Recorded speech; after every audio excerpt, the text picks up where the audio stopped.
예, 안녕하십니까. 회의를 시작하겠습니다. First of all, I would like to introduce the panels for today. 이상신이라고 합니다.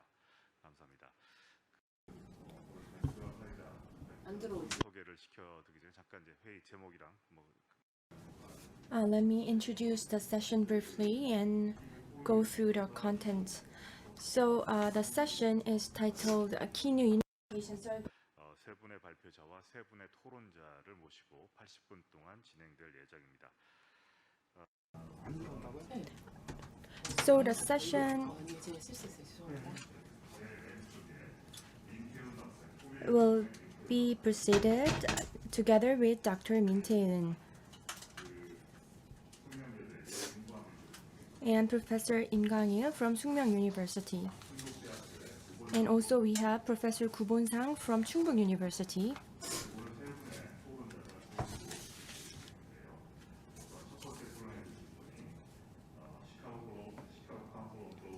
And we also have panelists online, Dr. Carl Friedhoff from Chicago Council on Global Affairs. And also we have Jessica Lee, a Senior Research Fellow in the Institution Program at the Quincy Institute. And we also have Dr. Park Soo-in from Jeju National University. We do not have much time for the session, so we'd like to have more time for discussion. I'd like to give 15 minutes to each presenter. So first of all, let me introduce the data we are referring to at this session. At KINU, we are conducting annual unification survey. And this year as well, from April to the third week of May, for a month, we conducted this survey for 1,000 citizens in Korea in order to find out their perception on unification and North Korean policy of the government.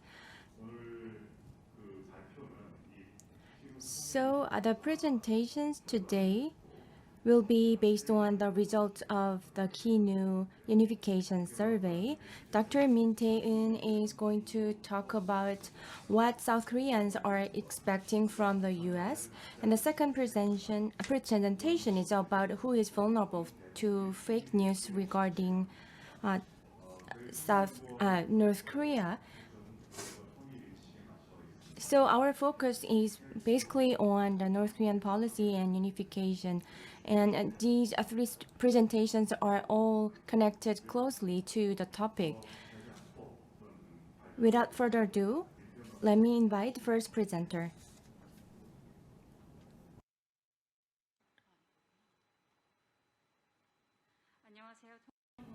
Hello everyone, I am Min Tae-eun from Korea Institute for National Unification.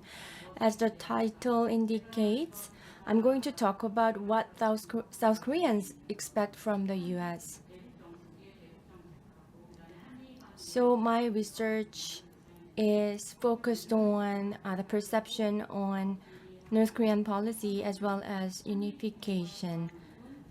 I think my presentation will touch on Korea-US alliance, defense cost sharing, resumption of US-North Korea dialogue, sanctions on North Korea, as well as end of war declaration. There must be many more pending issues regarding the Korea-US relations, but I wanted to focus on most frequently discussed issues. So after sharing the results of the survey first, I'd like to share the expectations of South Koreans toward Biden administration. The most popular issue would be the Korea-US alliance and US forces in Korea. So we asked multiple questions regarding this alliance issue. One of the questions was that if they believe the Korea-US alliance is more important than the improvement of inter-Korean relations. And it turned out that 71% of the respondents believe that Korea-US alliance is more important. So an overwhelming majority of the respondents responded that way. Interestingly, this was about 51% back in 2014. So about 20% has increased over 5 years or so. I believe for the past 7 years, the nuclearization of North Korea continued and the inter-Korean relations improved a bit in the middle. However, these days the tension increased again. And also there was tension between the US and China. Against this backdrop, Koreans realized once again the need for a stronger alliance with the US, in my opinion, especially in the millennial generation, this tendency was most outstanding because they don't see inter-Korean relations from nationalism perspective. If you take a look at the picture here, you can see a very big difference between 2014 and 2021 this year. And the gap is pretty outstanding in wartime generation as well. And another issue we need to think about is Korea-US alliance and US forces in Korea.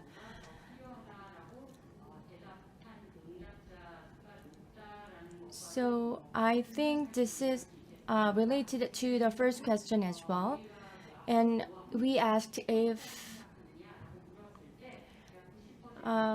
they believe the Korea-US alliance would be still needed in the future, and they answered in more than 90% that it is needed even after unification. So it turned out that more than 90% are continuously saying that Korea-US alliance is necessary. And this shows that the alliance is quite stable in Korea. And those with conservative political tendency and without political preference recorded a higher number than those with progressive political tendency in recognizing the need of Korea-US alliance. And regarding the US forces in Korea, we asked if US forces in Korea will be still required even after unification, and the response was quite high. I mean, they responded quite positively toward the US forces in Korea. This is quite interesting because the answer remained unchanged even after unification. For example, in 2021, the respondent said the US forces in Korea is required before unification, but the rate decreases a lot after unification, because I think there's tendency in Korea to think unification in connection with nationalistic self-defense. If the country is unified, and this unification is closely associated or affiliated to the term of self-reliance. And after the unification, people found it unreasonable to pay the cost for the US forces to stay even after the unification. Especially, this tendency was particularly outstanding in millennial generation. I found that the millennial generation found it, they focus on the practicality of the US forces.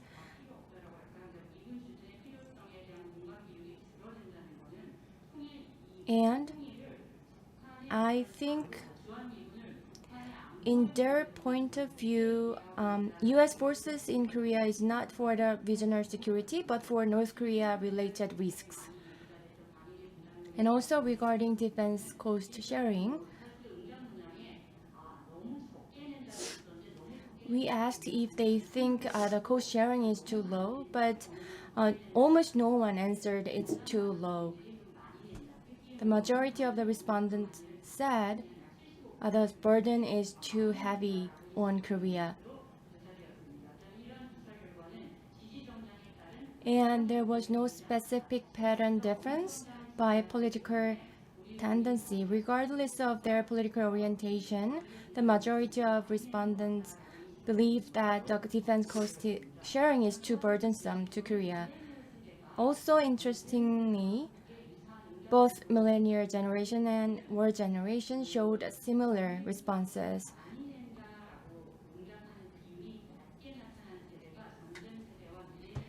Only wartime generation and millennial generation answered the defense cost sharing is too low. The reason why these two generations show this similarity is because, in my opinion,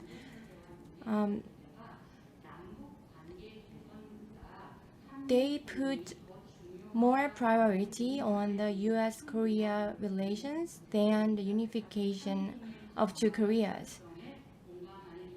As they put an emphasis on the Korea-U.S. relations, I think they believe we can pay more on the defense cost sharing.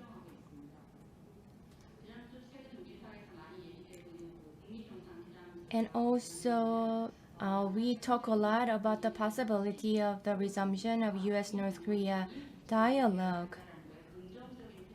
Almost 60% of the respondents responded positively to the resumption of U.S.-Korea dialogue. 19% said without condition we should resume the dialogue immediately. So, and 50% or so answered when there's progress with North Korea's denuclearization, U.S. could restart the dialogue. And also there was some who answered that not before complete abandonment of nuclearization, U.S. should not resume their dialogue. And this denuclearization is quite important condition for the Korean people to resume the U.S.-North Korea dialogue. And again, wartime generation and millennial generation answered that until the complete abandonment of nuclearization, the resumption should not be considered.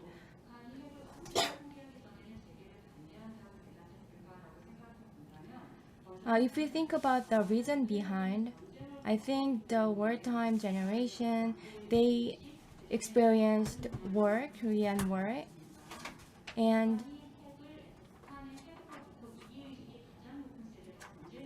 they feel the highest level of North Korean risks.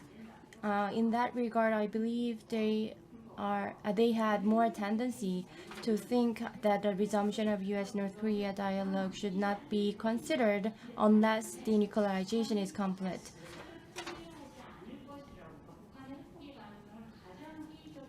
And this wartime generation was most skeptical about the possibility of the denuclearization of North Korea. So in a sense, they may believe that North Korea is unlikely to abandon their nuclear program. That's why it's meaningless for the U.S. to resume their dialogue with North Korea. And also, this is the case for the millennial generation because they see the dialogue between U.S. and North Korea meaningless. They don't believe the U.S. should resume the dialogue.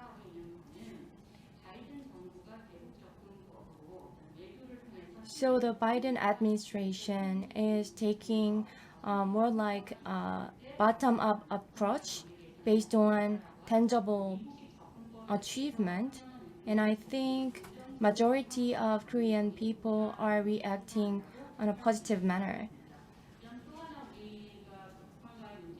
And also, we should think about sanctions on North Korea as well. Whether we should ease the sanctions on North Korea or not. About 46% of the respondents said the current sanctions on North Korea are putting, to some extent, putting obstacle to the inter-Korean relations. On the other hand, 32% of respondents believe that North Korean sanctions had no problem at all regarding inter-Korean relations.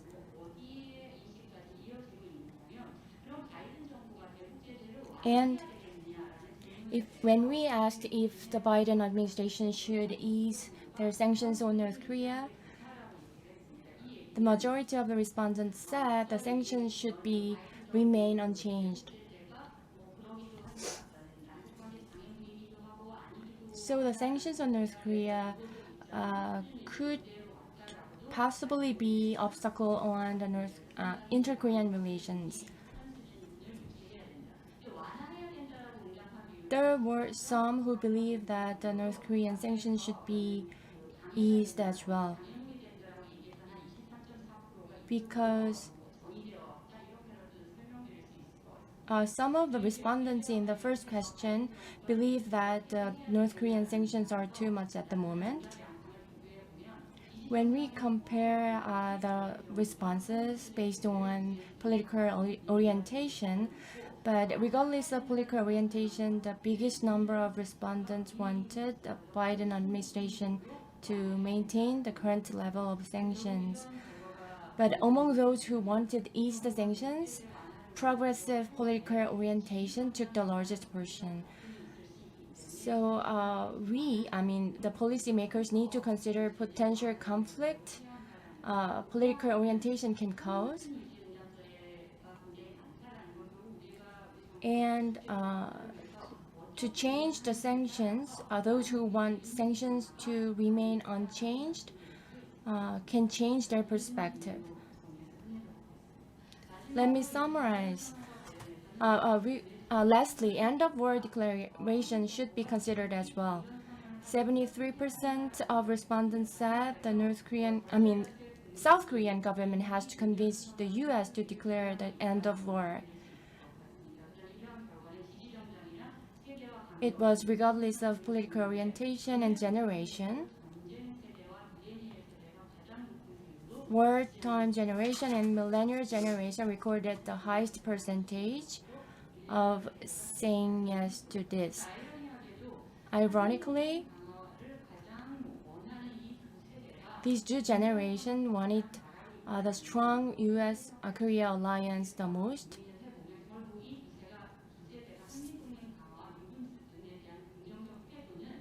The positive attitude of these two generations also implicates their expectation toward the U.S. to make more peaceful atmosphere in the peninsula. And also, Koreans think defense cost sharing is too burdensome. And also, we want the U.S. to have dialogue with North Korea, but in line with the progress of North Korea's denuclearization, and to maintain North Korean sanctions as today. And when seeing Korea-U.S. relations and U.S.-North Korea relations, nationalism as well as pragmatism are both exercised in combination.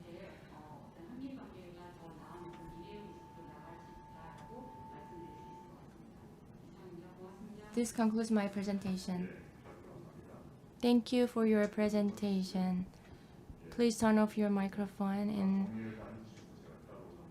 and special thanks to Professor Park for your summary. Mr. Yoon, 15 minutes for your presentation, please. Good morning. I am Professor Yoon Kwang-il at Sungmyung Women's University, and can you see the screen that my presentation file is shared now? Okay. And there are a lot of my colleagues who are conducting studies for the North Korean situation. And this is a draft version of the research that the colleagues of the same field have been participated in. If you look at the title of the paper, "Who is vulnerable to fake news on North Korea?" I was really trying really hard to find the answer to that question. So I made a definition on fake news, and the reason that we have to conduct researches on fake news, because I wanted to find the context. Under the circumstances, now is the time that the political circle is trying actively to utilize the fake news, and I want to know about the trend in a deeper sense. And there is a survey result conducted to know about the North Korean news that triggers some mentality or sentiments to the South Korean people. And thirdly, I also studied on the possible political decisions to improve the certain situations, and there are 4 parts in my presentation. And regarding these 4 parts, definition and this era of post-fact era, or the political decision for making improvement. So I would like to touch on each of those 4 items, and I would like to skip some parts because this is not a long presentation. So let me talk about the report or journalism on fact versus truth. That has been studied a lot in the journalism sector or the media. And I understand that it's nothing new. So postures and the other concepts of fact versus truth had been a matter of conflict for quite a long time. And the media is not just to cover the fact, because they have to make a diagnosis on the context and the relations regarding the situation. And people had been discussing about the causal effect of the situation, and it's not just an arrangement of the facts, because they have to consider the interrelations and they have to discover the interrelations behind the facts. However, the reason that people fabricate news or there are fake news is that there is a room for interpretation. So due to the different interpretation of the people, sometimes fabricated news were born. Recently, the former First Lady of Lee Sun-ja said her husband, who massacred a lot of people, is actually the hero for democratization. This is not just an arrangement of fact, because it can trigger some wrongly advised sentiment of the people. So we have to think about the level of the factivity and the intention of the news. Regarding the 2 concepts of the level of activity and the intention to deceive, actually there are not so many cases that it just intended to tell a lie, because the matter of interpretation sometimes mislead people so that they can have wrong views by omitting some parts of total fact, or making a bias in writing news articles so that people can have biased view on a fact. So this is not just about legacy media and cable news, because even in the new media, and other means and tools of the news, like blogs and online broadcasting or advertisement, there are a lot of fake news, and people perceive that the range of fake news is ever broadening now. And the consumers of the media is decreasing as of now, but the people who move to online media such as blog are trying to find news through these type of channels for new media, and they have to have the capability to tell fake news from true news. However, they just rearrange the facts according to their own belief. That creates a lot of fake news. So this phenomena of fake news has been mushrooming after the Trump phenomena in 2016 in the name of post-truth. So this concept refers to an emotion or a personal belief can determine the public opinion. And this theory has been actually set up by Max Weber, and this is not a new concept. From a long time ago, this type of belief and political system has been very influential in forming public opinion. So again, this is not a new concept. Rather, it is prerequisite to analyze the former theories or philosophies so that we can understand the fake news concept in depth. So the political system is actually about us versus them world. So they would like to tell the people into two, divide the people, and this is quite universal in the political circle. So under the circumstances, a certain type of information is just interpreted in a biased way so that it could become advantageous and beneficial to a certain people who believe that fact. So the given fact is sometimes rearranged so that it could be interpreted in the wrong way. So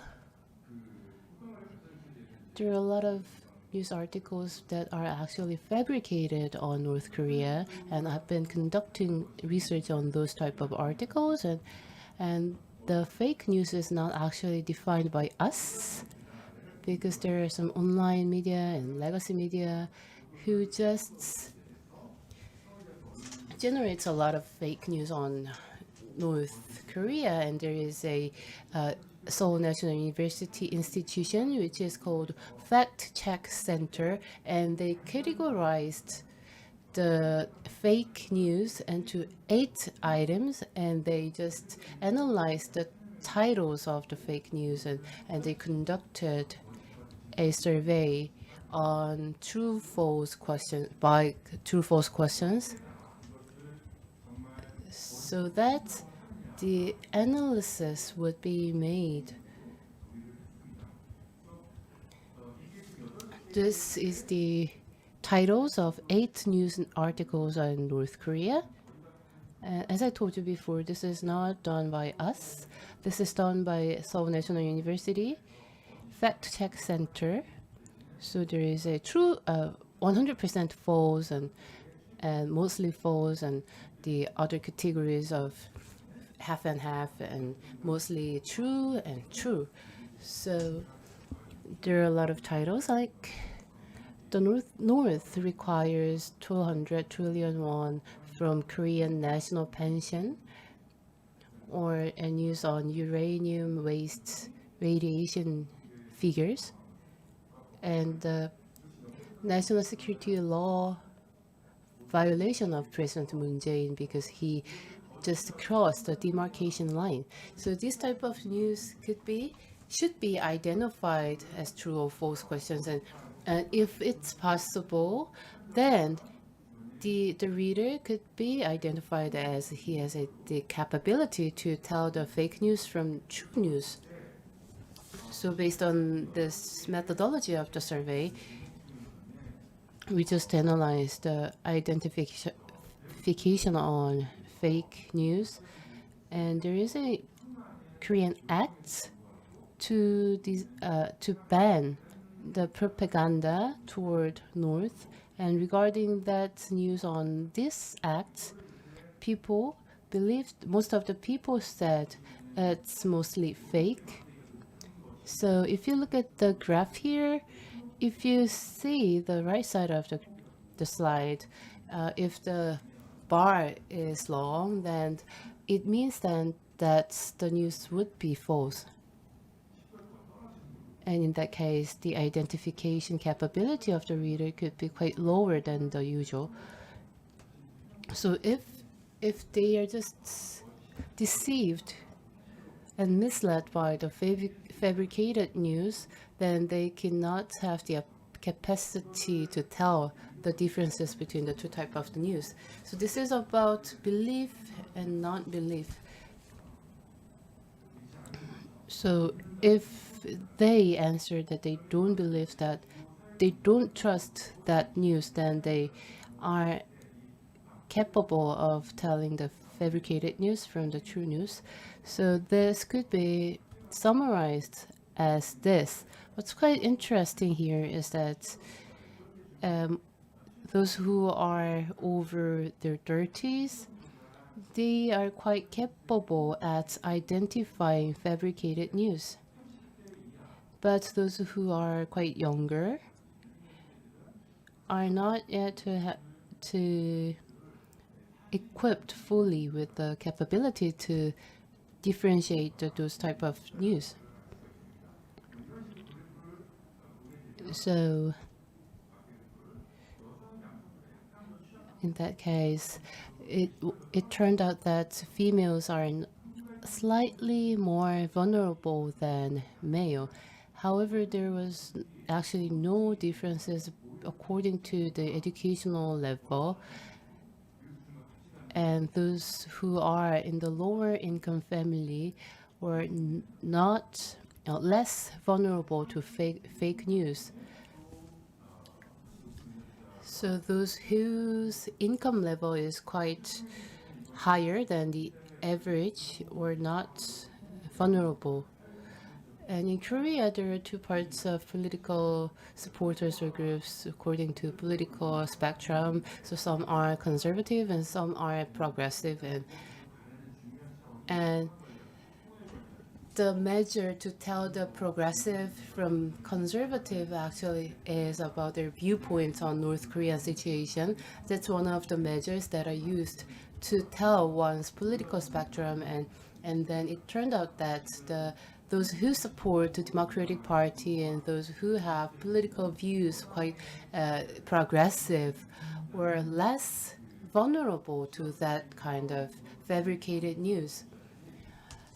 In the southwest part of Korea, Gwangju and Jeolla province tend to have more progressive people than conservative, and the Gwangju Jeolla province residents were less vulnerable to fabricated news.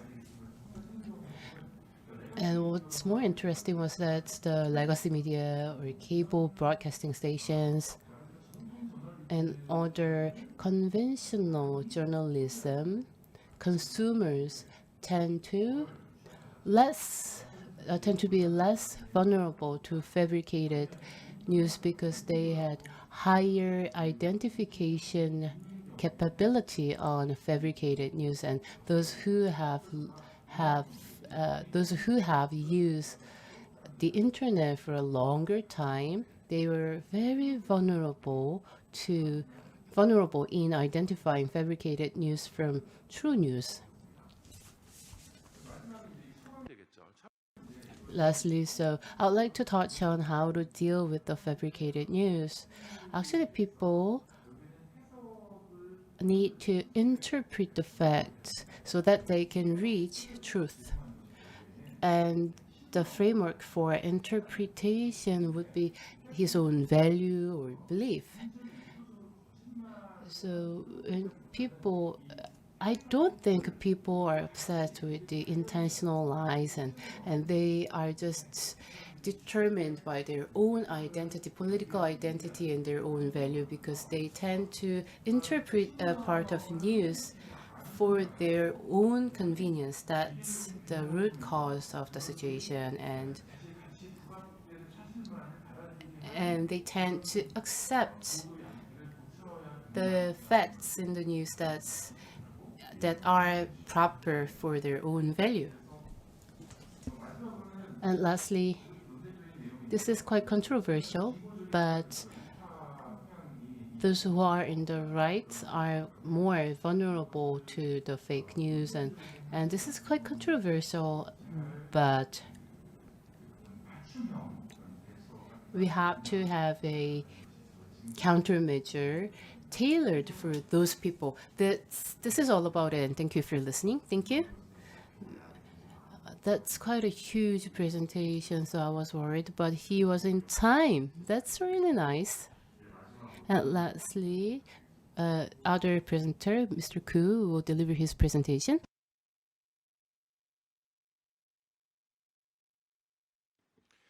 예, 안녕하십니까? Hello everyone, I am Gu Bon-sang from Chungbuk University. Today, I'm going to talk about fairness perception and attitudes toward North Korea and unification. So it's a kind of exploration at the moment because we haven't made in-depth study yet into this topic.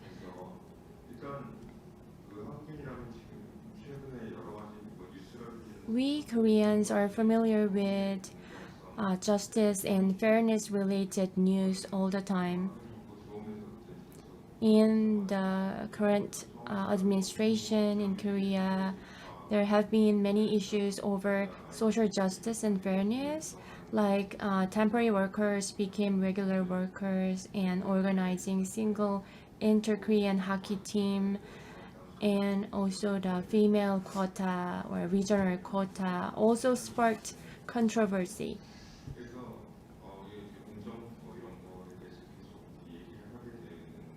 So there has been continued discussion on the definition of justice and fairness.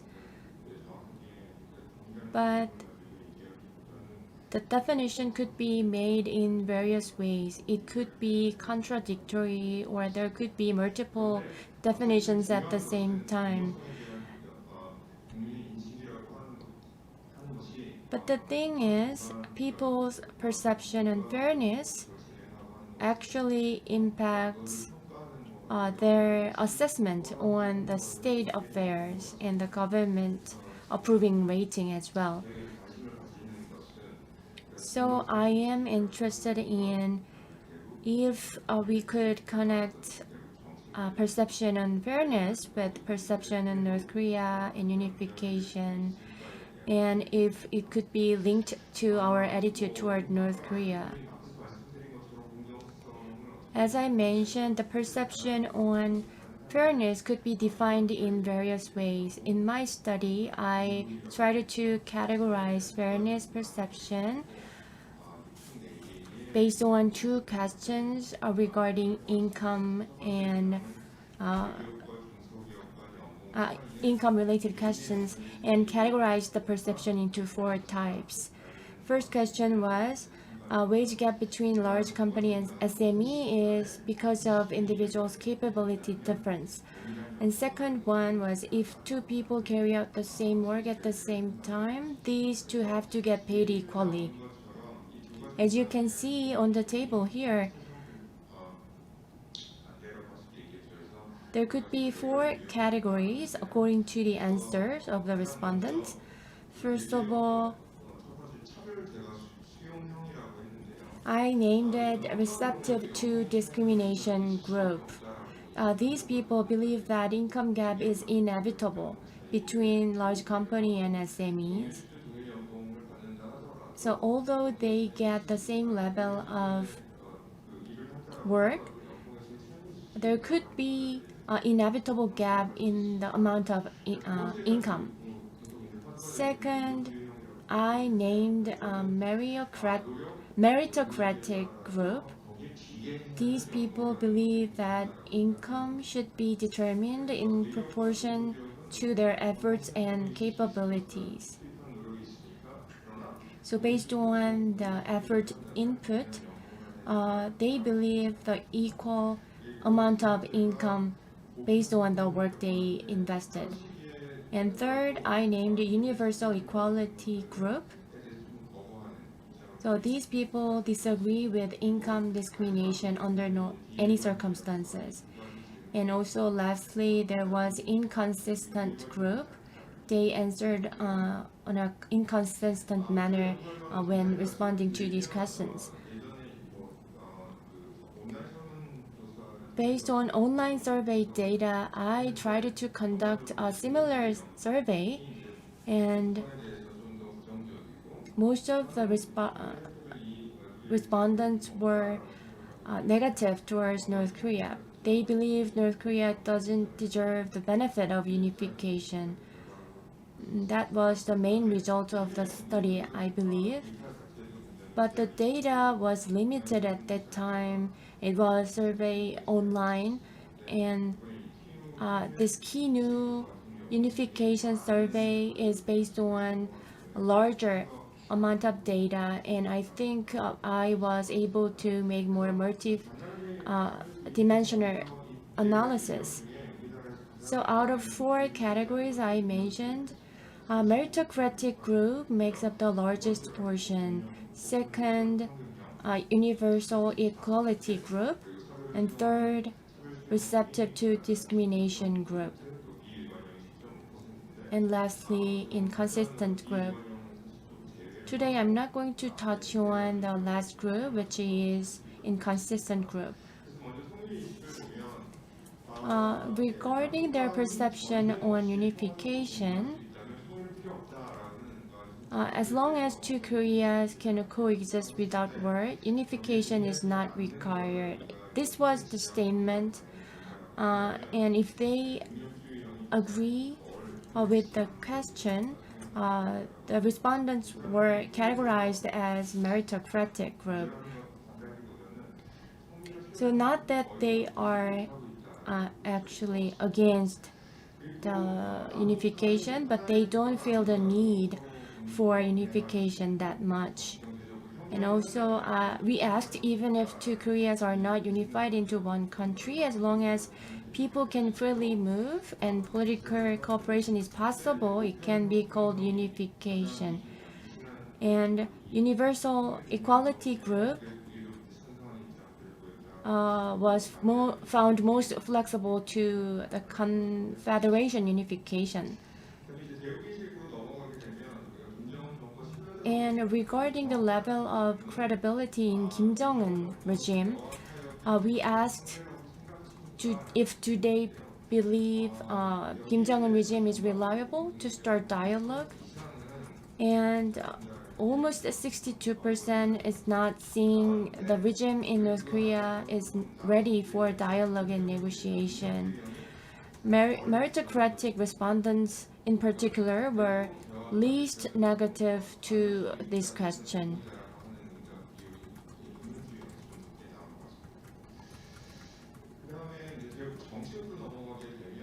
Regarding North Korean policy, we asked if they are willing to go into armed conflict with North Korea. By and large, an overwhelming majority of the respondents said they disagree with armed conflict with North Korea. However, meritocratic group tend to be less negative to armed conflict.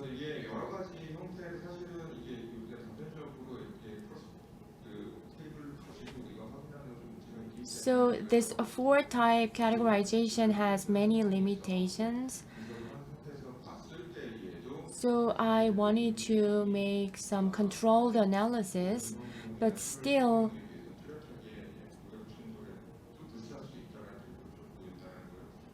this meritocratic group was less negative to armed conflict. And regarding the resumption of Kumgang Mountain tourism,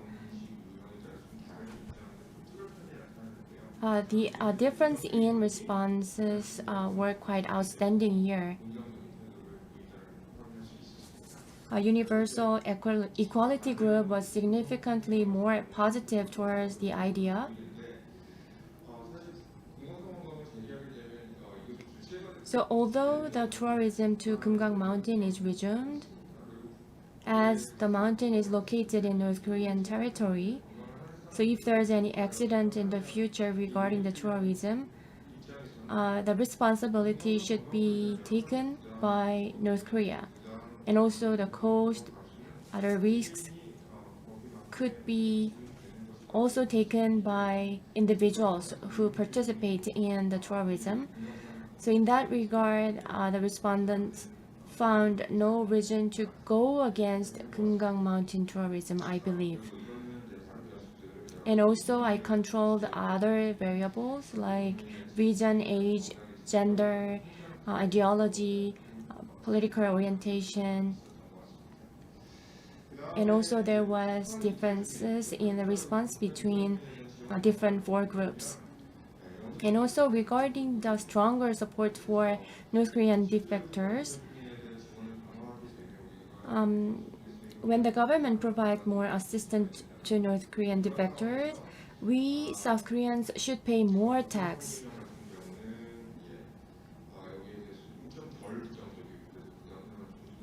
So the receptive to discrimination group was less negative.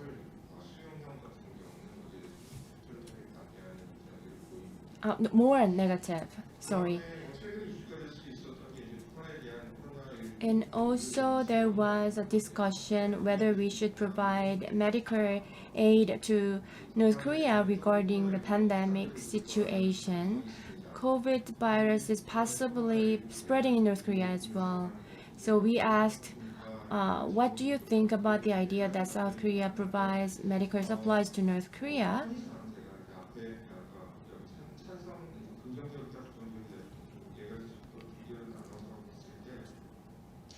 So, by and large, the majority of the respondents were negative to medical supply aid to North Korea. Only the Universal Equality Group turned out to be more positive than other groups regarding the medical supply aid, because no matter what, they are against discrimination to any group, and I believe that is why they were more positive than other groups. And also I tried to control other variables, but the difference was still there. So in summary,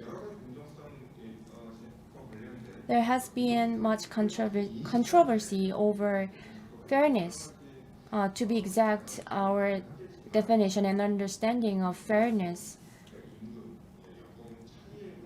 So in this study, I asked many questions based on income gap. And based on these questions, I categorized the respondents into 4 groups. And by portion, meritocratic group made up the largest portion. And this meritocratic group were less pursued toward unification. And when it comes to the definition of unification, this meritocratic group also agreed with the did not agree with the flexible concept of unification. And also this meritocratic group was less negative toward Kim Jong-un regime. But they are more willing to go into armed conflict with North Korea. And for the resumption of Kumgang Mountain tourism, they were more positive.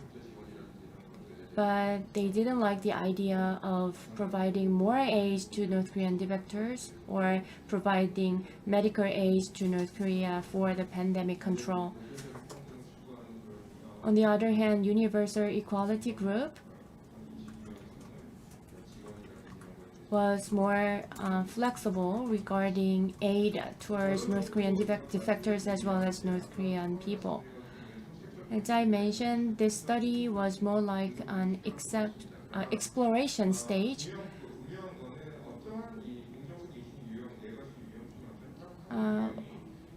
Regardless of these four categories,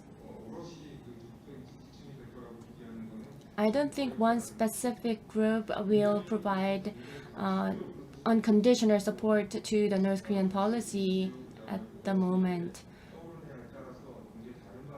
because they can react differently according to different questions and different mood.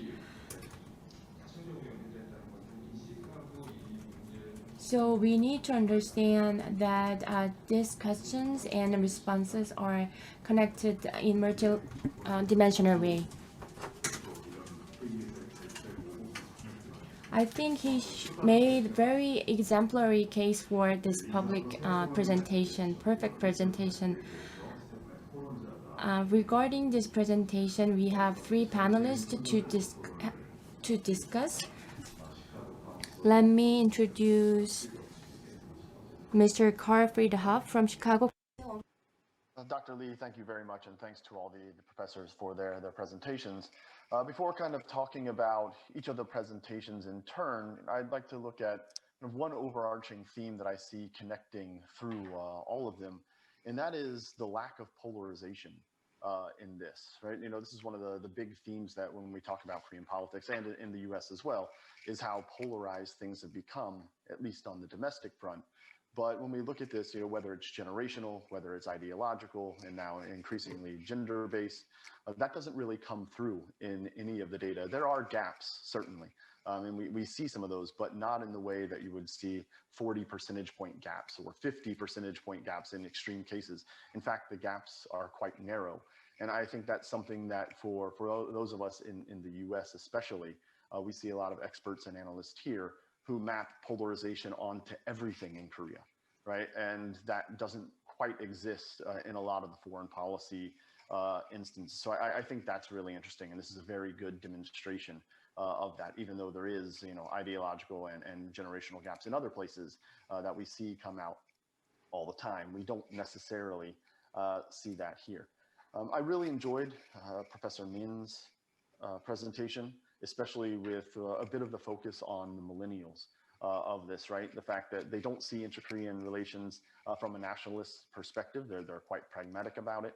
And I think we need to start thinking about what the policy implications of that are going to be in the future as these kind of millennials start to come into power, which is now, I think, increasingly important that we have a millennial as the head of the People's Power Party, right? So this is going to come at us, I think, a little bit faster than we may have anticipated. So I think that's something that, you know, that they're increasingly looking like they're going to be conservative with the votes in the mayoral elections on North Korea policy in the data. Oftentimes, millennials and the youngest Koreans look a lot like people who are in their 60s, like the war generation. So I think that's a really important finding that Dr. Min highlighted. The other part of this that I thought was really interesting was on the cost sharing element. You know, when cost sharing was ongoing, there was a lot of fear by I think people everywhere, both security experts in Korea, security experts in the US, that the way that the Trump administration was going about this, essentially, you know, kind of strong arming Korea into paying more with, you know, kind of the outrageous demand for $5 billion, there was a lot of fear that this was going to give rise to a major backlash in South Korea, that, you know, this would be unacceptable, it would damage views of the alliance, but none of that happened. In fact, it was quite calm. And even though we see in the data that, yes, they think that Korea pays too much, but views of the alliance at 90% support or say that it's necessary, that's been basically unchanged since 2011, 2012. It's been very, very steady. So yeah, I think we need to start thinking about the Korean public in a different way because of that. There's often a view that they're very reactionary, they're not pragmatic, they can instantly kind of be fired up, and it doesn't look that that's really true in the case of the alliance, even if it's something so sensitive as cost sharing. On the Yoon Kwang-il, Professor Yoon's part of this on vulnerable to fake news, I have a couple questions on that I know that this wasn't Dr. Yoon's survey, but I'd like to hear about the items that were included in there.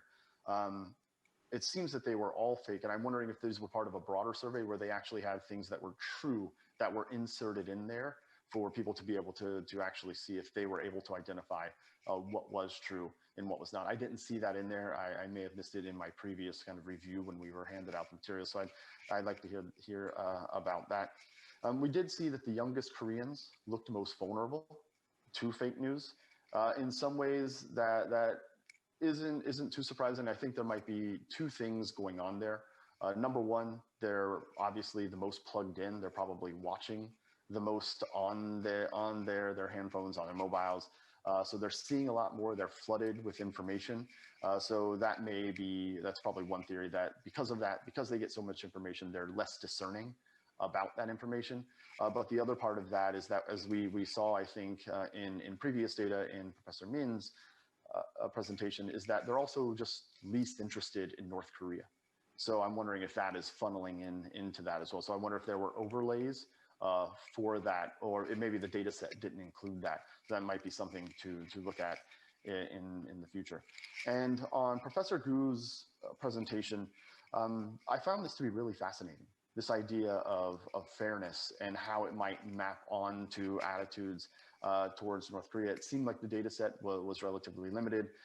If it was done online, I wonder if it's skewed in terms of the demographics, if it's skewed young, and that may have thrown this. So I'd like to see this kind of expanded on and see it mapped out a little bit better, especially on the aid to North Korea section of this, about who's going to support aid and who will not, and how to do that. So there's a lot of promise in that.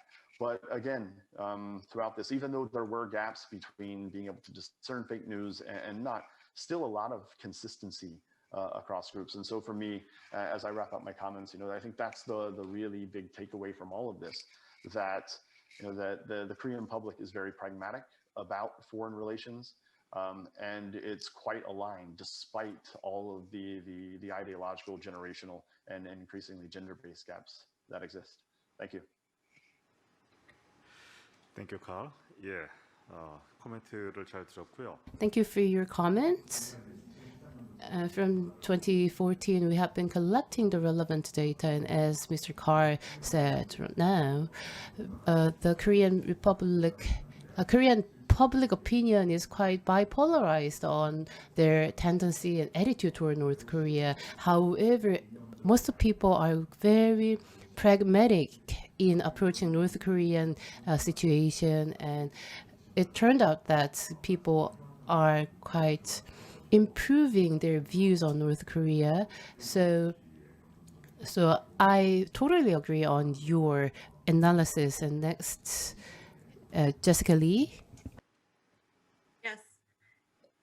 Thank you so much. It's great to be with you.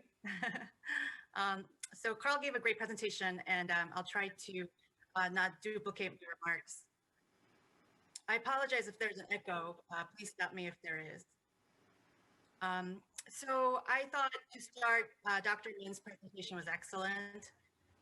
There were some data that I found somewhat surprising, although in many respects it does align with what I've seen in other surveys, where there's very strong support for the U.S.-South Korea alliance.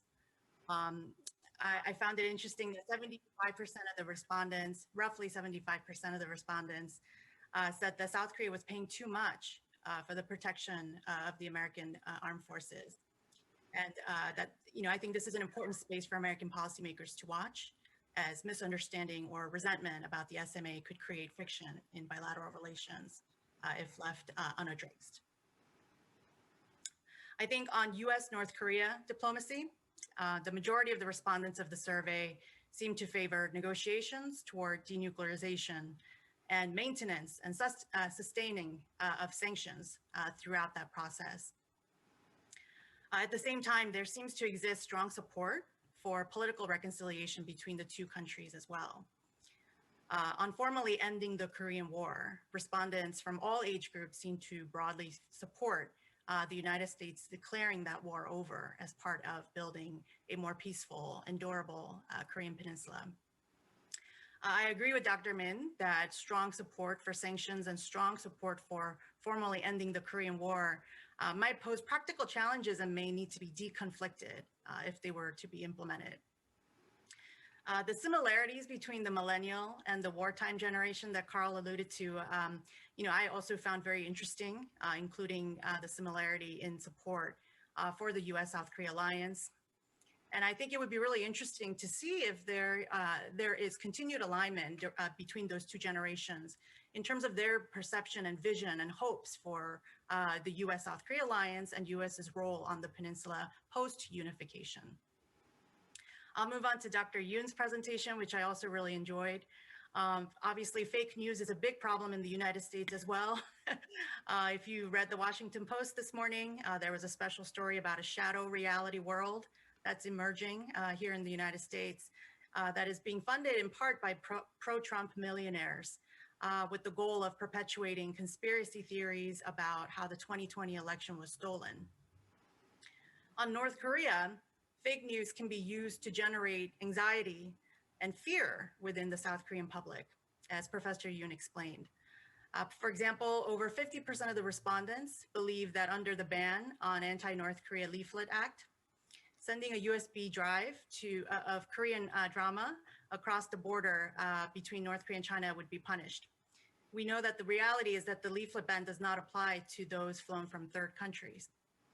So figuring out where such information is originating and how they are spreading and who is funding this activity could help mitigate the anxiety that may be present about this particular law and other examples that critics claim is an example of sort of overreach by the South Korean government.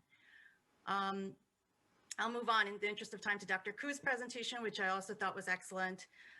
It was interesting to see that the views about unification varied depending on, the perception of fairness and, whether one was leaning more toward a merit-based system or more of a universal equality-oriented one. And I think Dr. Koo did a great job of analyzing the link between fairness and unification costs while recognizing that there are many other factors that could be at play and should be considered as part of understanding South Korean public's attitude toward unification. I think one of the most interesting aspects of his presentation had to do with the low favorability rating among respondents toward China and Japan, especially compared to the relatively high number vis-a-vis the United States. And it would be good to know what this means in terms of US, South Korea, Japan trilateral cooperation and that context, which the Biden administration has emphasized quite extensively. I will conclude with some additional kind of, remarks about sort of all three presentations and perhaps provide a window into how I'm viewing this from Washington. So I think the annual KINU Unification Survey is an excellent resource and a consistent window into South Korea's perceptions of unification issue. In the meantime, US foreign policy is increasingly being seen through the lens of competition with China. President Biden's language on China has been quite strident, which I'm worried will reduce space for cooperation on issues like climate change and pandemics. A China-centric, a very ideological US foreign policy will likely crowd out other foreign policy priorities such as North Korea and make it very difficult to examine North Korea issue as a standalone matter rather than something that relates to sort of a broader containment strategy toward China. In our first report at the Quincy Institute on East Asia that my colleagues and I wrote back in January, we laid out a plan for a strategy for more of an inclusive, multilateral regional kind of strategy on Asia, one that includes deeper economic integration of the United States in the Indo-Pacific rather than relying solely on the military presence to influence the region. I think on North Korea, in that report, we have argued, and I've since written extensively about, more of a practical roadmap on the issue involving gradual synchronized steps toward peace and denuclearization, one that includes security assurances to North Korea, as well as credible commitments to abide by agreements once they are reached. We don't want the repeat of JCPOA and US reneging. Offering nothing new while waiting for North Korea to take the first step toward denuclearization will not work. Based on the KINU survey results, a practical threat reduction oriented and peace building oriented strategy would seem to appeal to many South Koreans across all age groups and political affiliations, because as Carl noted, they are very practical. They don't want policies that are destabilizing. They would, rather have a foreign policy kind of, agenda by the United States that promotes more of a stable, less volatile peninsula. Finally, I'd like to emphasize the role of U.S. Congress in influencing the Korea policy, because I think this is an often overlooked aspect of understanding the United States. United States government. Congress, for its part, needs to work in a bipartisan manner with the Biden administration to break the existing deadlock between the United States and North Korea, rather than cause self-inflicted harm by artificially tying the United States' hands even before negotiations can start. And I think it would be really helpful for American members of Congress to be exposed to South Korean public's views on these issues, which are far more dynamic than many in Washington, I think, realize.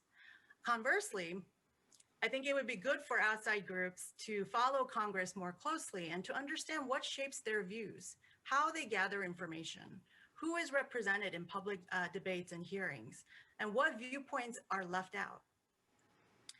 They should seek the kind of granular data, Congress should seek, the kind of granular data that KINU survey presents on these issues, and really try to understand and go deeper in terms of, American views on the Korean War, US-North Korea diplomacy, and US's long-term goals on the Korean Peninsula. I'll stop there and look forward to the Q&A. Thank you. 예, 감사합니다. Thank you. Jessica Lee mentioned the anxiety over the fake news and conspiracy.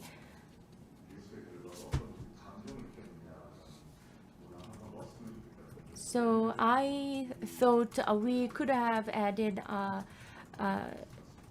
question that asking the response from the fake news as well. And we'd like to make further in-depth analysis, including neighboring countries, when we conduct our annual unification survey. Hopefully we will reflect all the feedbacks you made. Good morning. Thank you for inviting me to this meaningful session. It has always been very cherishable experience for me to think about the lessons that we learned from surveys, and I would like to thank Professor Min Tae-eun, which triggered a lot of interest to me, because former presenters mentioned before,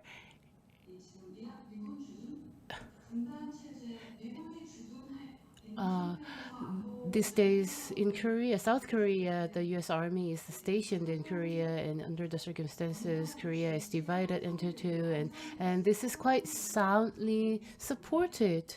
However, on the other hand, in order to find a breakthrough for the situation, the U.S. Army stationed in South Korea can become a huge obstacle. Let's suppose that we are resuming North Korea-US summit, and North Korea's condition for resuming the summit is that they have to reduce the U.S. Army stationed in Korea. And this is not about political spectrum, but this is just about attitude. And after the breakout of Hanoi summit, it's very difficult to resume the nuclear negotiations between North Korea and US. And people answered with the lowest rate that after the unification, the US Army is not needed to be stationed in South Korea. So the armament and the U.S. Army's stationment in South Korea could become an obstacle for easing the tensions between the two Koreas. And according to Professor Yoon's survey, it was really impressive that those who are under the age of 30 were the most vulnerable to fake news, and that made me thought of the features of the young people who is under the age of 30. So I think they are excessively exposed to information, and that triggered the lack of determination or decision.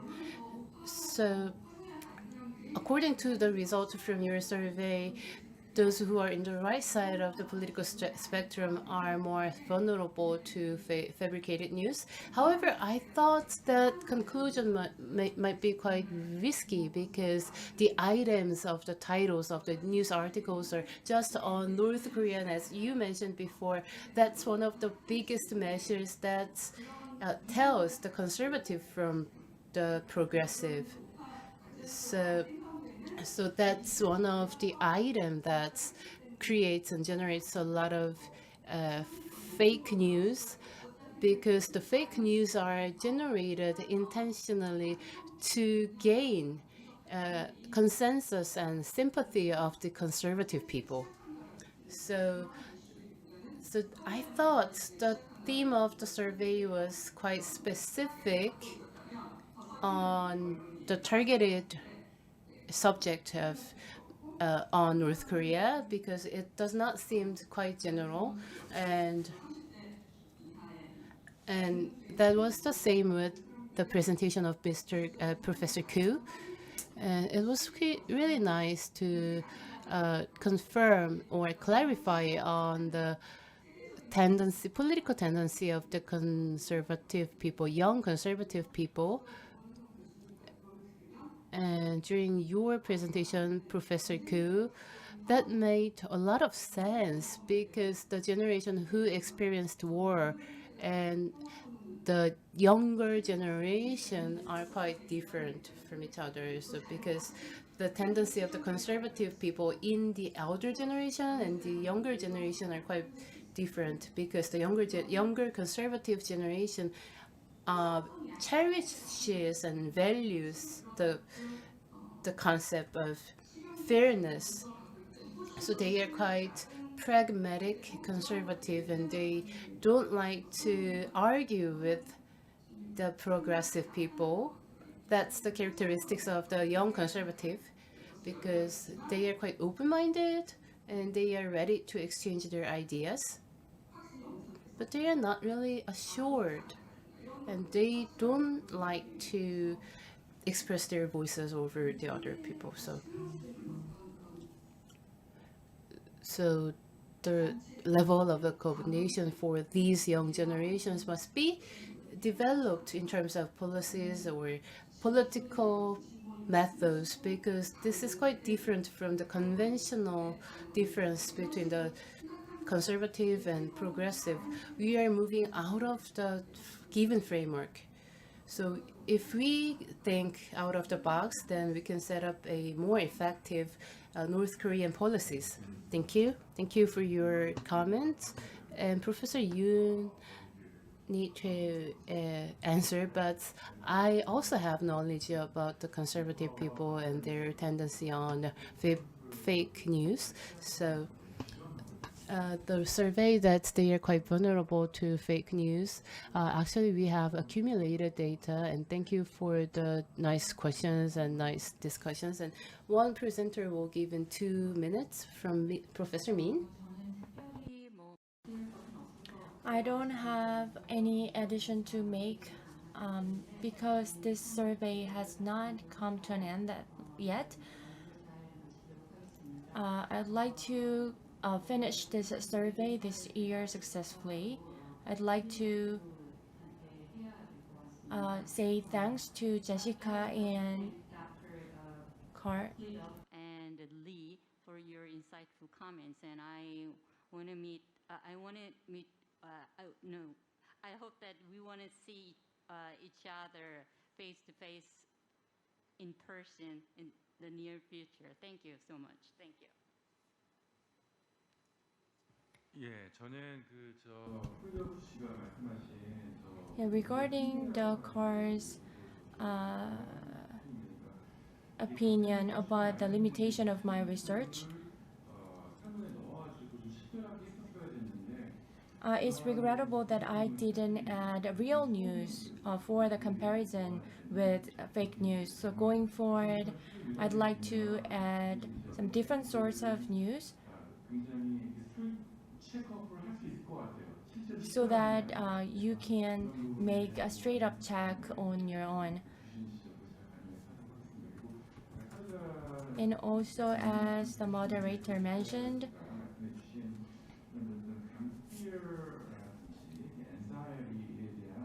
and also mentioned by Jessica Lee, we have this ongoing anxiety over fake news.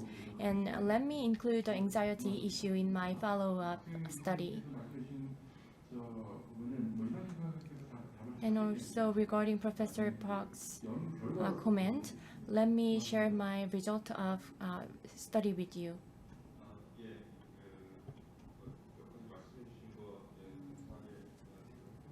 I thank for the feedback, meaningful feedback regarding our presentations. The perception on neighboring countries, China, Japan, and the US. Actually, I studied on that as well. And it turned out that our response towards the US was quite favorable all the time. But according to the perception on justice, the responses toward China and Japan, there was a huge gap between different 4 categories. So I'm doing more checkup on the data at the moment. One more thing, if I may add, the methodology we applied is a face-to-face interview. And online survey is more extreme in most cases.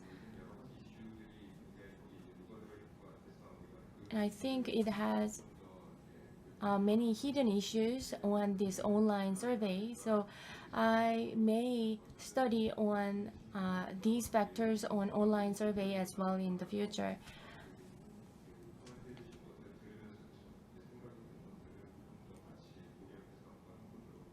I may reflect all the feedbacks on my future studies. As Professor Koo mentioned, I'd like to add some further explanation. Yesterday, we found out that male respondents in their 20s are giving more extreme responses regarding North Korea and the government policies based on online survey, especially. And we are surprised by the huge gap according to the online sometimes. The 20-something Korean men are showing this huge gap in their answers. So sometimes we design the online survey in order to stress the gap in the answers of those 20-something men. But this KINU Unification survey has not been designed that way. So We made intense discussion over the gap between online survey and our KINU Unification survey, but we haven't found the answer yet. So next year, probably we will reflect the gap in our Unification survey as well. I'd like to thank once again all the presenters as well as panelists. Jeju boasts beautiful nature, especially in this season. We'd like to invite you in person next year. Thank you.